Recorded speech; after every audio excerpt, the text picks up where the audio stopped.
coverage. This is only day 1 of 3. We've got a nice, long day ahead of us here of awesome Magic, hopefully.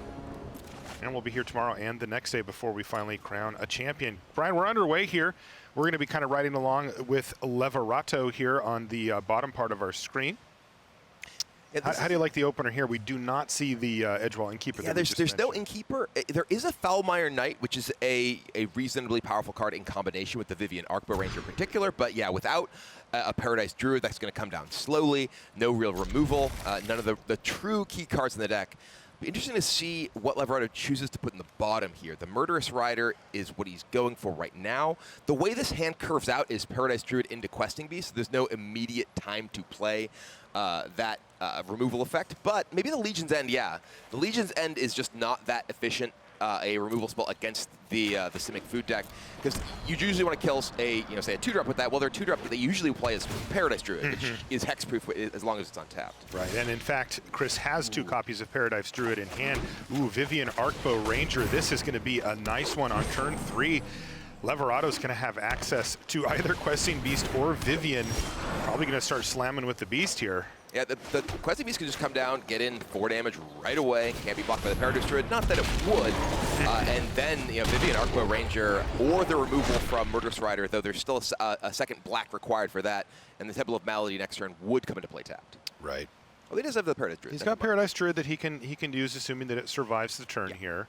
And he's playing a Simic food, right? So there is the Wicked Wolf, which could come down if Kvartek has another mana source, which he does. He does, yeah.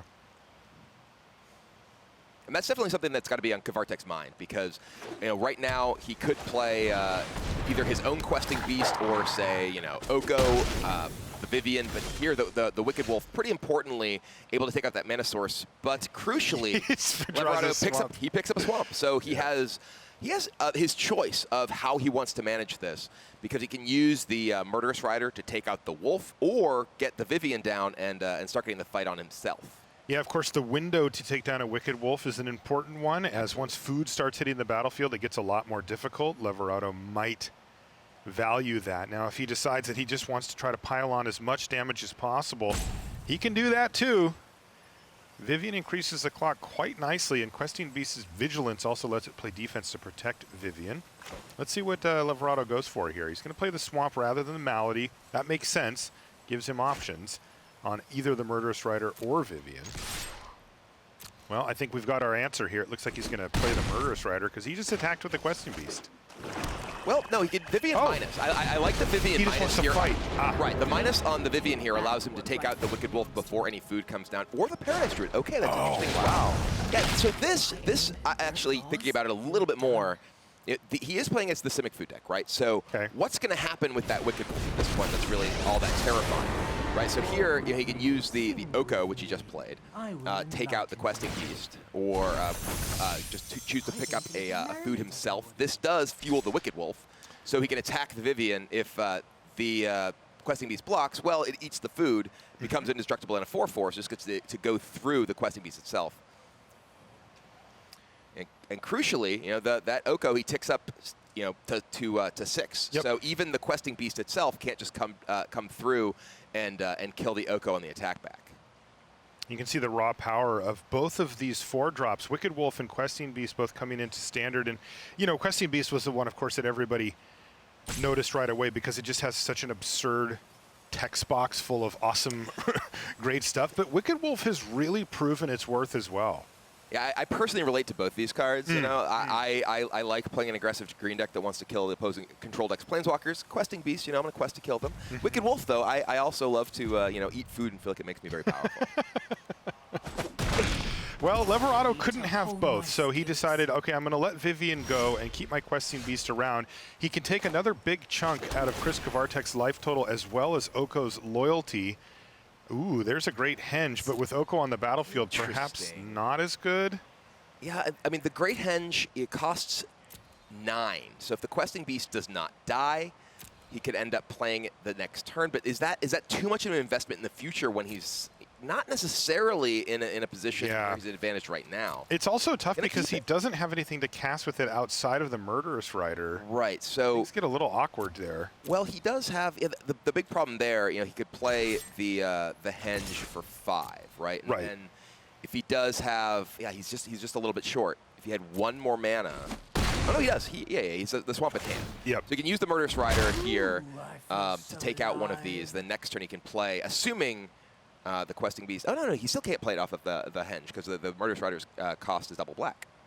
Yeah, he'll have 1, 2, 3, 4, 5, and then he'll have the 1 mana. So yeah.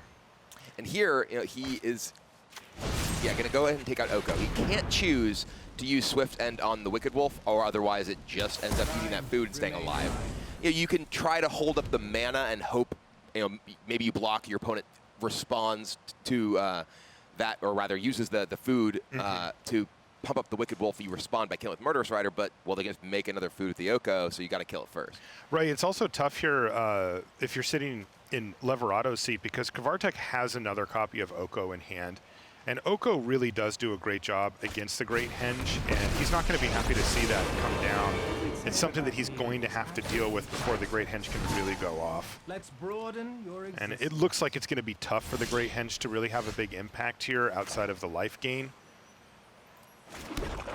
Yeah, so you can just play the Great Henge here.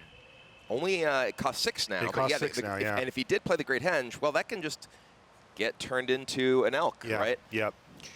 This is the tough part about, and this is why, you know, we did see some great Henge decks pop up early in the format, but they've really gone away. A few decks have 1 copy in there for situations where they can maybe pull ahead, because it is a very powerful card. But Oko really keeping that card in check pretty consistently, and you see that here. One thing that's so crazy here is looking at this game state and realizing that Kvartek, he is kind of in the driver's seat right now after that second Oko. He only has 3 land. Incredible. He's sitting here. He's playing a deck that typically is recognized as kind of a ramp deck, right? You know, you're looking to mana creature into Nissa, and typically most of those decks then use the extra mana to play a Hydroid Krasis. He doesn't have that Krasis. He is much more of a low to the ground deck, and here, you know, he has his own Vivian. He could just go ahead and play a Questing Beast or fight the other Questing Beast to the other side of the board. Yeah, I mean, Kvartek is in fantastic shape now. Keeping that Great Henge really backfired here on Leveratto. He didn't even cast it because he didn't want to just have it turn into an Elk. Right, absolutely. Yeah, it would just be brutal, incredibly weak here. And now finds an Overgrown Tomb, but because that Questing Beast got turned into an Elk, you know, the Great Henge costs 6 and not 5, so he can't even play Great Henge into the Murderous Rider to get the extra card. Just to get 1 card before it gets turned in. Yeah, it's just crazy how good Oko is. And sometimes a little more subtle, sometimes more knocks you on the head, but this game it's just been Oko got dealt with, and now the second Oko has completely dominated. Marrowleaf Pixie's a draw step here for Kvartek, but he has better stuff he can do. I mean, even just Vivian Arkbow right here is super powerful. Yep. I mean, if he wants, he could even, you know, do some Oko trading.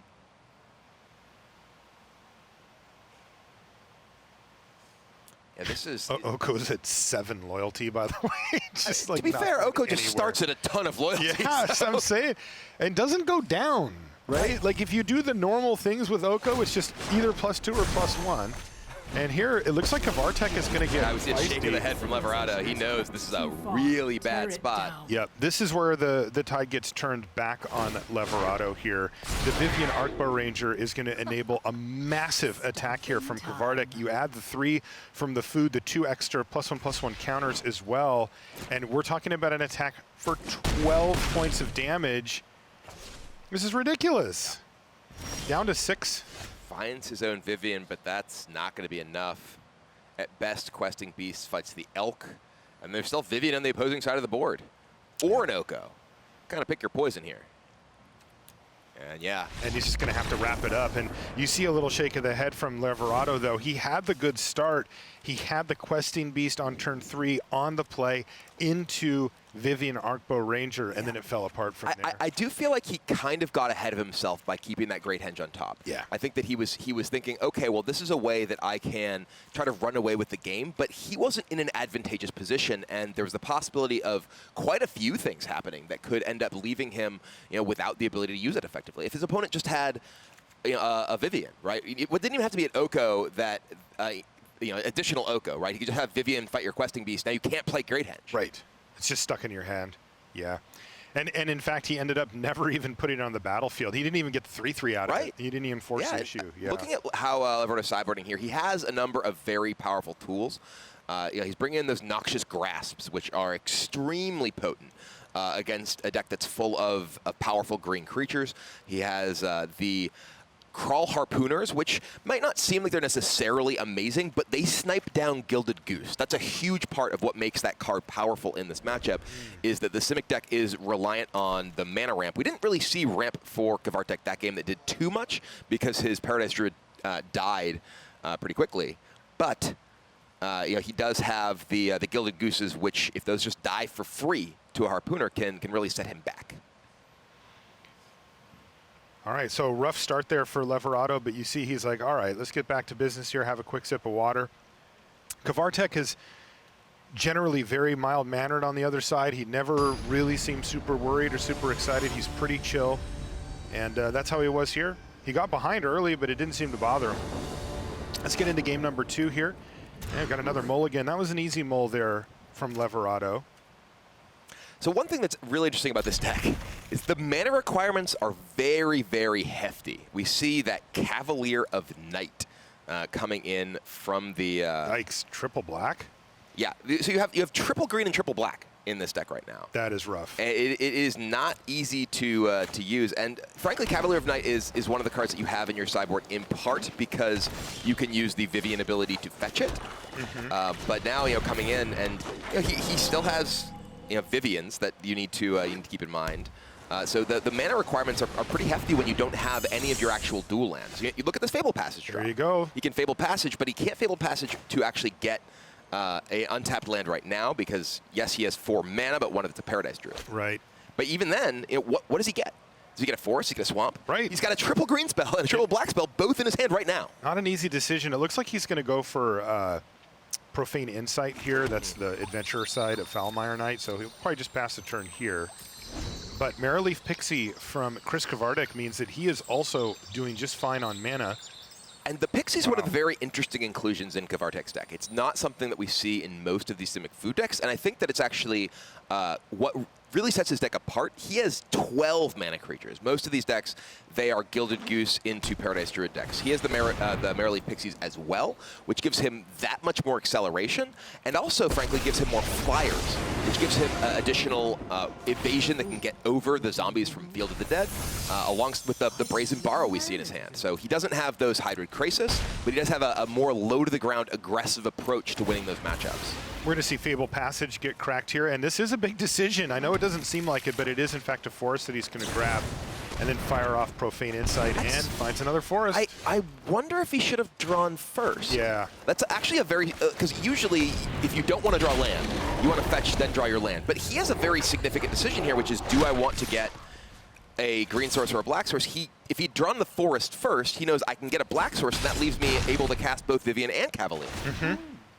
Yeah, that did not work out well for him, though. Chris Kvartek kind of gives a little shrug of the head there because he decided to attack with Marrowleaf Pixie for 2 last turn. That left Questing Beast as an option to attack Chris and get 4, but the key here is that with an additional land, Paradise Druid was also able to attack Oko, and Oko's gone. That's hard to do. Right.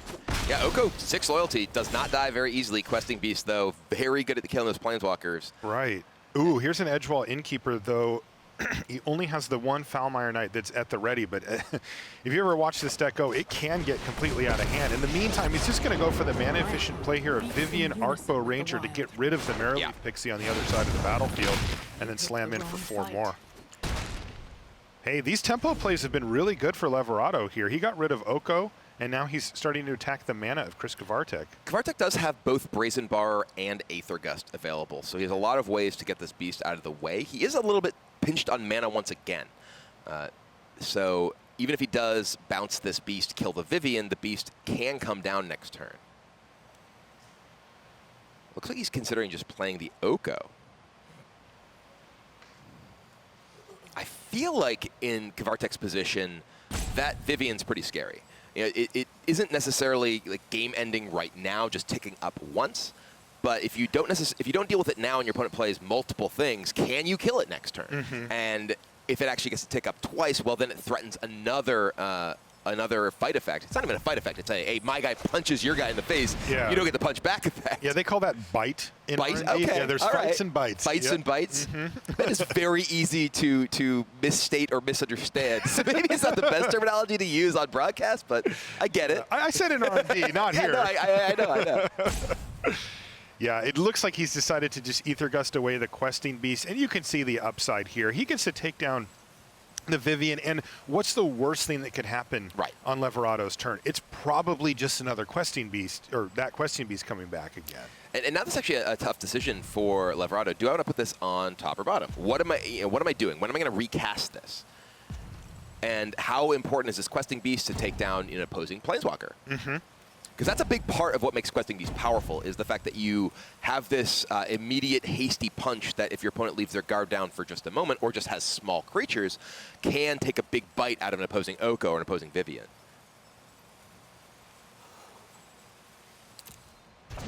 He's going to put it back on top of his library. I mean, it's still a card that he wants access to. It's powerful, right? for sure. But just looking at his hand, short on mana. Looking at his hand, how's he going to be using his mana, right? Is this turn a Questing Beast turn? Is this turn an Innkeeper plus Foulmire Knight turn? I like just Beast puts you to 8. I mean, it's... And I think Kvartek's happy with this. If he finds a second blue source, he would be thrilled, right? Because that means he can actually possibly use his Gust or Brazen Borrower. He can even play the Brazen Borrower itself and then use the Gust later on to defend himself. But crucially, he's down to 8, right? So that's 2 Questing Beast humps until he is simply dead. Yes. One very important thing that Kvartek needs to be keeping in mind, he knows that Foulmire Knight, that went on an adventure, it's going to come back.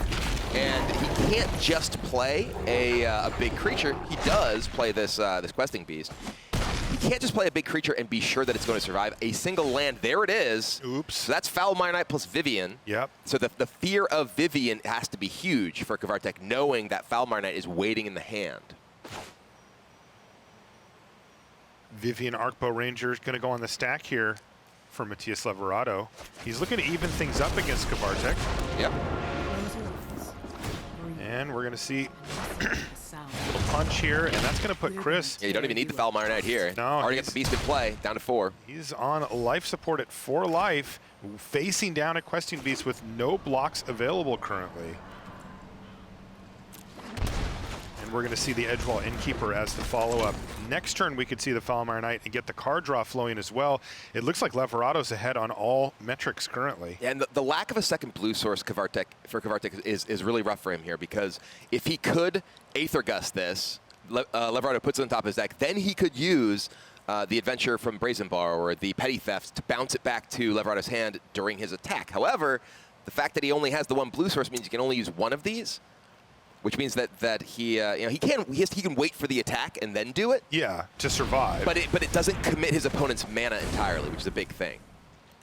Well, this just leaves him dead, right? How can he do this part? Let's see. What's his plan? Can he sack a food? Oh, he has food. Yeah. Okay. He's got the food there. So not totally dead. Not totally dead, but he is woefully behind, although he also has been.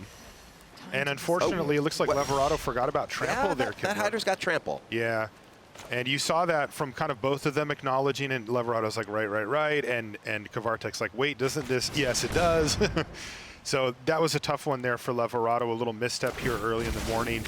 But he is still putting on massive pressure here, forcing Kvartek to save up some mana there, to sacrifice the food.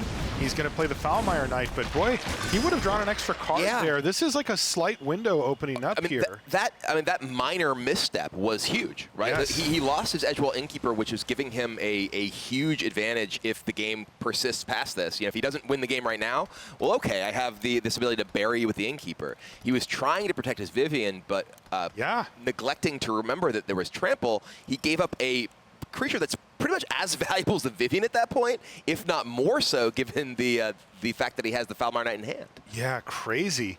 This is actually a big misstep here in retrospect. Another land off the top of the library here for Leveratto, but it looks like Aether Gust is going to be the line of play here for Kvartek. He can once again put that Questing Beast away and survive yet another turn. He's down to 3, but let's not forget, Voracious Hydra is a way he can come back. Also, Oko gaining him life means that he may not be dead to something down the line. Wow, that was one of those things where, you know, it evened up very quickly after that block because he lost 2 key permanents, and Kvartek gave up nothing to do so. Yeah, and Leveratto deciding, okay, do I want to send these both in? I can just send the Questing Beast in. You can't block it. Because one of the things, if he sends the Foulmire Knight in, that he doesn't necessarily have a creature to sacrifice to the Cavalier of Night. So if this just gets, gets gusted. So let's say this gets gusted. Okay, what are you doing with it? Does he just, if he puts it on top, pretty clearly at this point, because it represents a lethal attack. So yeah, now he just gets the Cavalier of Night as a 4/5 lifelinker, which is in itself a powerful creature considering his opponent's at 5. But if this is, if there was an untapped land there for Kvartek, that could have been a Voracious Hydra for 5, just fighting and killing the Knight. And keeping himself protected from Questing Beast. Wow. Right. Now, he didn't find it, right? So he can make a 4/5? He can, but Hydra? if he plays a 4/5, he dies, because there's the Questing Beast coming down next turn. Not good enough. So he can play a Hydra, double the counters on it, and play a Paradise Druid, plant a chump block, and trade. Okay. Yeah, he doesn't know the card in Leveratto's hand, but we do. Oh, no, it's not a chump block. It's 4/5. I constantly forget that there's the O1 part of it. So yeah, now Leveratto's in a position where the Questing Beast can come down, but if he attacks with both, it does trade anyway, right? Because it's Death Touch. Yes. So it ends up still being a chump block on the Cavalier of Night. So it leaves just the Cavalier of Night versus an empty board. But that's a way worse position than he could be in, if there was an Innkeeper still on the board drawing cards. Totally. Oh, man.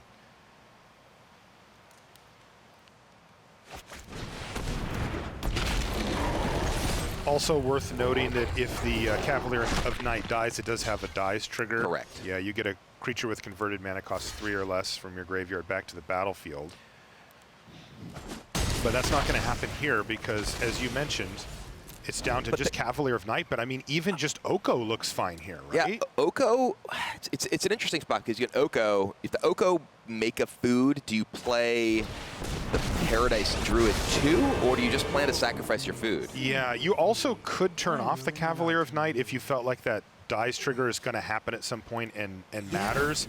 Then you're kind of, the Paradise Druid's a safe blocker, right? Yeah, it's hexproof. Right. Murderous Rider, can't get you through. It's hexproof. Right. It's not a bad draw, though. It kills the Oko. Right. It kills the Oko, and with the land, you can actually just put another threat in the board, which represents lethal even through the food. Wow. So Matias Leveratto trying to hang on to what looked like a sure victory here, and this Murderous Rider might be enough to get the job done. Chris Kvartek's going to need a big draw step here. He has the Brazen Borrower, so he's not just dead. And there's another one. Yeah, he can only cast one thing here, though, right? Correct. He can either Petty Theft or Brazen Borrower, and then sacrifice the food. So that would leave him alive.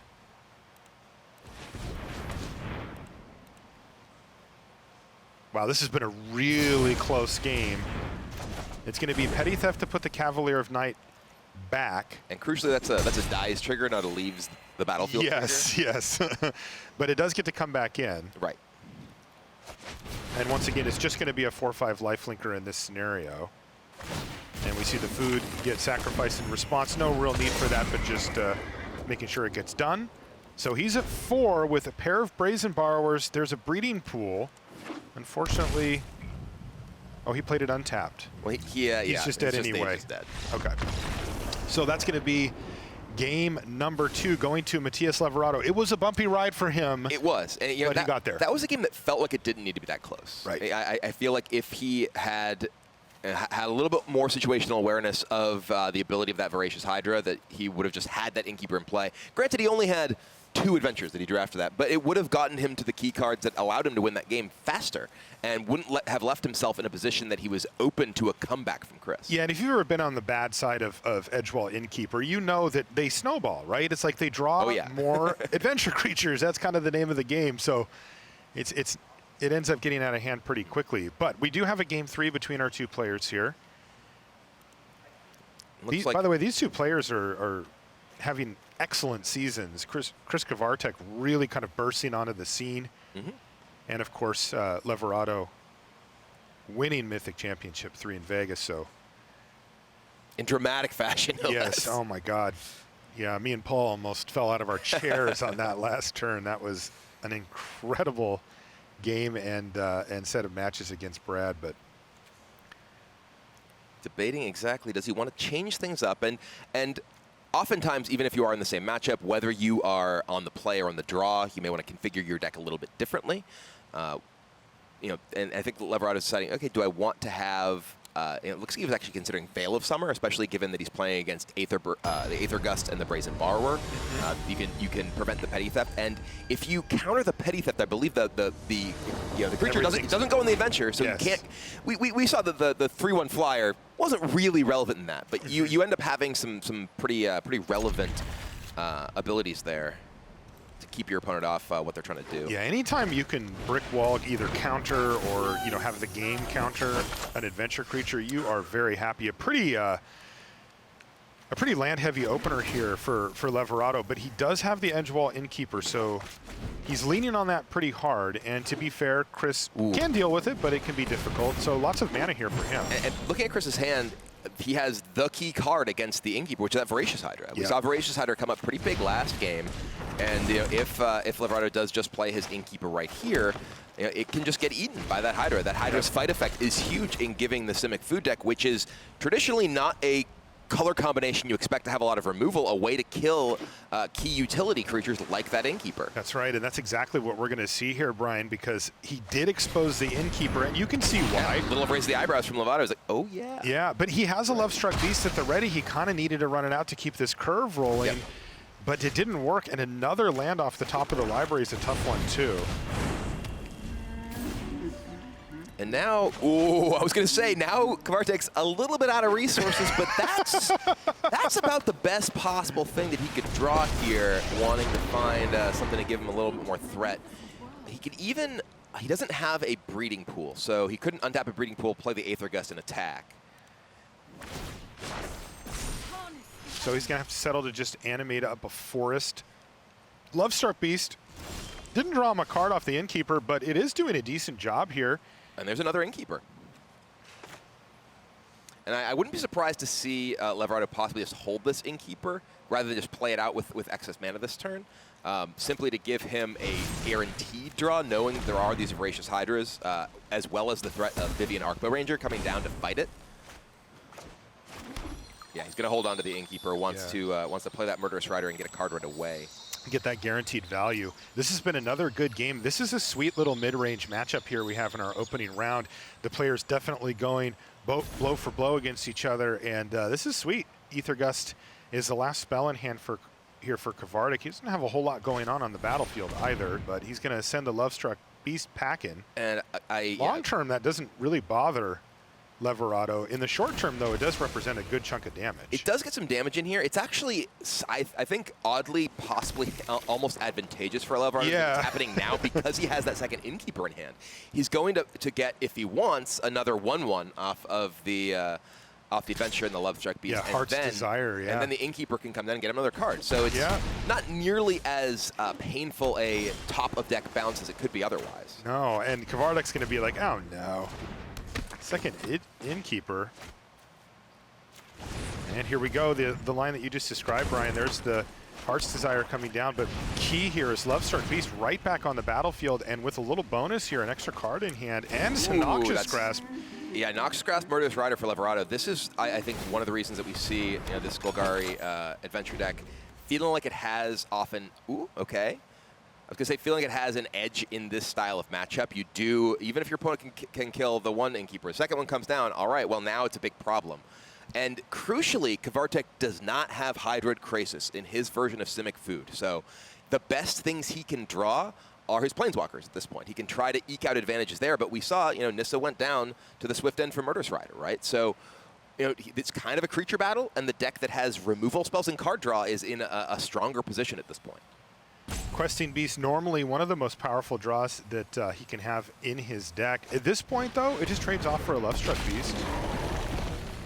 Not exactly devastating if you're sitting in Leveratto's. I mean, it's still good, right? Getting the 5/5 off the board means that you're unlocking your Voracious Hydra and your Forest. Ooh, wow, okay, just getting in Holy there. smokes, Chris Okay. Kvartek's not having any of it this morning. All right, and this I think is sort of a recognition from Kvartek that he's in trouble. Yes. He's saying, okay, I know you have this Murder Rider in hand, you have this Innkeeper. I don't have the luxury of sitting back and trying to play a game where I'm trying to just play card for card with you because you're going to win. And he is correct about that, but also he's probably going to lose a little faster playing this way. But does he leave himself? I mean, frankly, Leveratto has a handful of land, and this could be way worse for him. And I think that Kvartek may be thinking, okay, I need to get you down low enough by sacrificing some of these creatures, getting the damage in with Questing Beast, rather than just trading it off with your Lovestruck Beast, so that maybe I can draw a Brazen Borrower or an Aether Gust and get through a kind of minor shields down moment you have. Noxious Grasp is going to take down that Questing Beast right now. Interesting. He just wants to start getting in, that's why. All right. Yeah, team. How often does a Gilded Goose ever get the block? Yeah, it's not that often. All right. I'm just like envisioning what that looks like, right? What is this goose is just like the Innkeeper's coming along and the goose is like getting in the way. He's like, you will not take my eggs today, Innkeeper. Flapping its golden wings at the Innkeeper. Honk, honk. Ooh, another Lovestruck Beast off the top of the library, though, is going to really build out the board here for Leveratto. Get him another card off the Innkeeper, crucially, especially given that he's really out of gas. Continues to be that way with 4 lands in hand, but thankfully for him, he is significantly ahead on board with this Lovestruck Beast able to start attacking. I'm curious to see if this Gilded Goose can keep up, or how long it can keep up, because Chris is going to be gaining the 3 life. Oh, he didn't sack? Maybe he didn't have enough. Ooh, Wicked Wolf, though. Hello. All right, and that Wolf, and I think this may have been part of the reason he may have considered not sacking. Because how do I win this game, right? Yep. And I think the answer is, well, maybe you draw Wicked Wolf. Yeah, and I think he may have scryed it too. I didn't double check, but yeah, Wicked Wolf hits the battlefield, gobbles up the source of value, the Innkeeper, and this is interesting, Brian, because when you're in Chris's seat, you start going through scenarios under which you can win the game, and many times the first thing you do is go, well, my opponent has to be on all lands. Yes. And it's like, he kind of is. That's exactly what's happening here. So that's kind of interesting because it's one of those things where you need something to go right that is unlikely, and it seems to be that is exactly what's happening. Yeah, and frankly, the Wicked Wolf here is a huge brick wall. Leveratto does not have any great way through it. He can, and he's also sort of in a position where if he goes all out and attacks, he can die on the attack back, and part of that is because of the attack that that Kvartek made before. If Kvartek had not sacrificed a couple of his creatures and gotten that damage in, maybe Leveratto is in a position where he can just attack here and put Kvartek in an awkward spot. But now, this Wicked Wolf, speaking of awkward spots for Leveratto, this is going to be a 5/5 Wicked Wolf to just eat one of these beasts, Hamph, as you said before. So it's gone. And he's going to be left still with a 5/5 Wicked Wolf and a food plus another food available and another land off the top for Leveratto. Ooh, this is getting brutal position. Ugly. He doesn't need that much, but he cannot continue to draw all lands. Finally, Kvartek misses, finds a forest here, but he's got this attack with the Wicked Wolf, and he's just going to send it in. That one food over there just looming over this entire board. It's crazy. I mean, there is just the chump block if he wants to go for it. He's looking at, we see him actually counting out, okay, well, what happens if I don't block here and I attack back? And the answer is you don't kill your opponent unless you probably die. Right. So we may see one of Lovestruck Beast's friends there jump in front of the Wicked Wolf. That's exactly what happens. It's just called a villager, right? Human, maybe? Is it just a human token, not a villager token? Yeah. There's another Lovestruck Beast. Fine. But because of that food, because of the food with the Wicked Wolves, those Lovestruck Beasts are not big enough. I mean, there could be like a multi-block that requires Kvartek to eat that food, but then you're trading a Lovestruck Beast and a token. Yeah, and there's also more food on the way, by the way. Right, yeah, this goose is in still full factory mode. Yeah. It continues laying golden eggs. Indeed, a questing beast off the top of the library for Kvartek is going to force yet another trade. And Leveratto just is going to run out of Lovestruck beasts at some point here. Wow.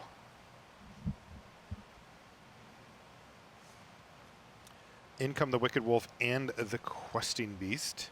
It's also interesting to note, and this particular matchup is not one that I have as much experience with as some others, but Leveratto did choose to sideboard out his Rankle Master of Pranks, which is one of the evasive creatures that, in particular against a version of Simic that does not have the Hydroid Krasis, can give you the ability to win through a stalled game state like this. Right now, it is the Wicked Wolf that is by far the dominant creature that's available in this matchup. Chris Kvartek just hanging in there, and all of a sudden has found himself, he's ahead. I mean, yeah. Leveratto is completely flooded out this game. Goodness sakes, At least lot. a Scries. Yeah, little bonus mode here. Okay, okay.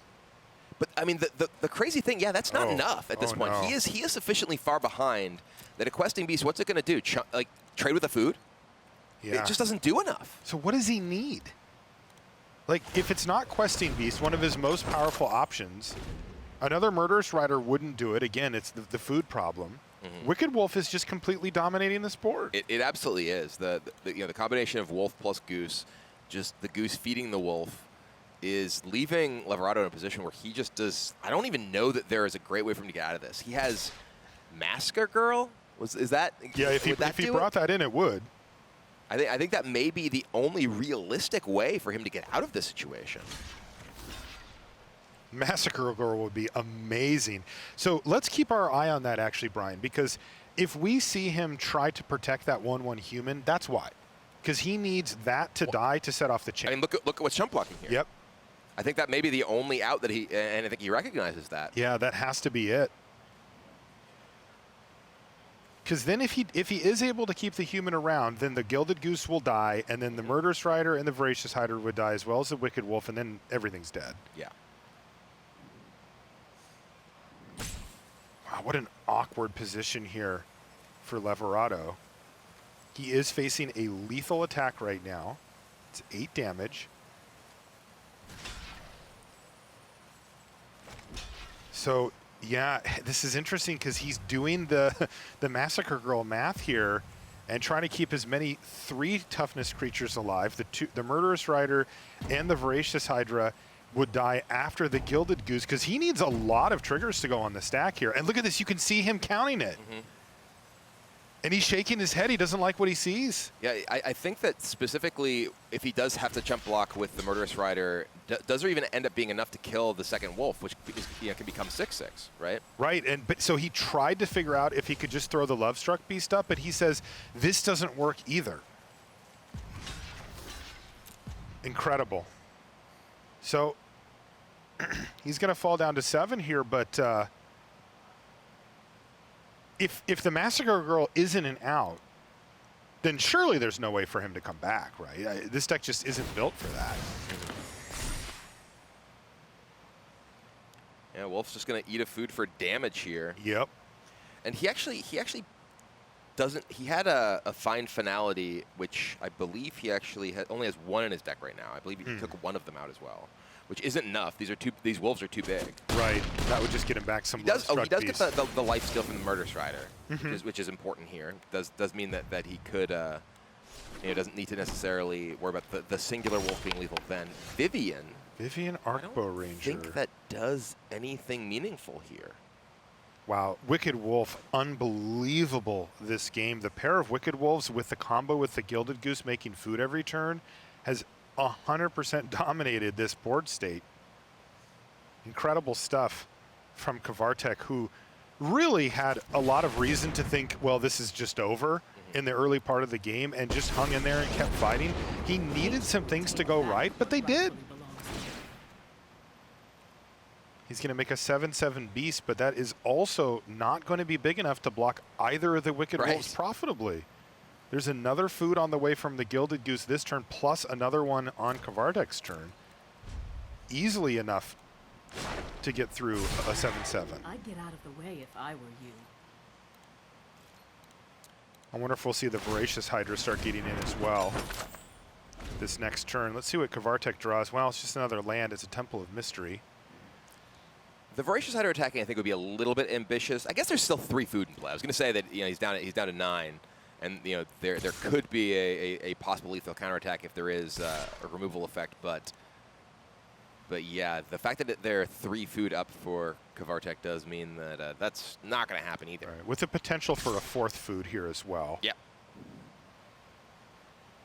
And it's not like Leveratto can get away from blocks here. He's got a block. This is just to stay alive. Here comes a food token from the Goose. And we're going to see a hungry wolf. Yeah. Humph. This is like us at dinner last night. Or any night, really. Let's be serious. It's true. Wicked Wolf going back for seconds here. And 11sies as well. So this is going to be the Lovestruck Beast effectively chump blocking the Wicked Wolf as well as the human token. Vivian ended up taking a couple of damage from that Voracious Hydra. But at 9 life with a food token on the battlefield, this just can't really get too out of hand here from Kvartek's side. There really isn't anything. This Murderous Rider, not enough.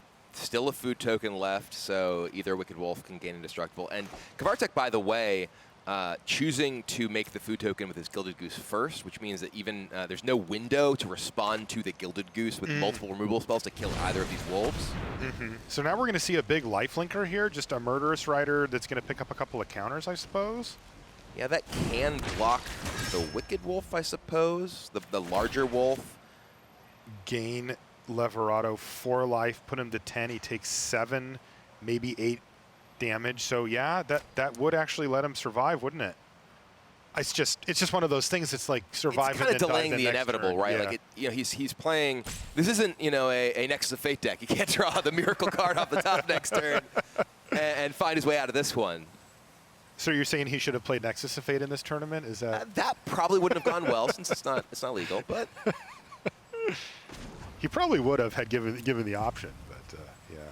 I mean, he can like kill the Goose with the Rider, gain 2, go to 8, then still have the blocker, and then like at least the source of food is gone. But I don't know how he wins from there. And he still needs to figure out a way to kill these wolves, which he doesn't really have. Watch out. They bite. Watch out, they bite.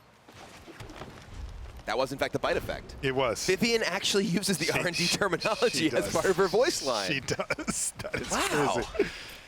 All right, so Leveratto's going to scrape by here at 3 life. And, yeah, there's nothing left in the deck that can get him out of this. So we're going to see Chris Kvartek take this thing down. Edgewall Innkeeper certainly not enough to get the job done. And a good game there from Leveratto. And I have to agree with him. That was a really interesting match to watch. A true mid-range match where it's just punch for punch. Each player trying to get ahead. And, yeah, ultimately it was Chris Kvartek who took down that game. Yeah, we really just saw the power of Wicked Wolf there, right? It was just absolutely unstoppable with the amount of food it was able to hump down from the Gilded Goose. That goose was loose for too long. It was. Able to make too much food. Yeah, they don't always stay on the battlefield forever, but sometimes they do, and it got the job done. We've got Becca standing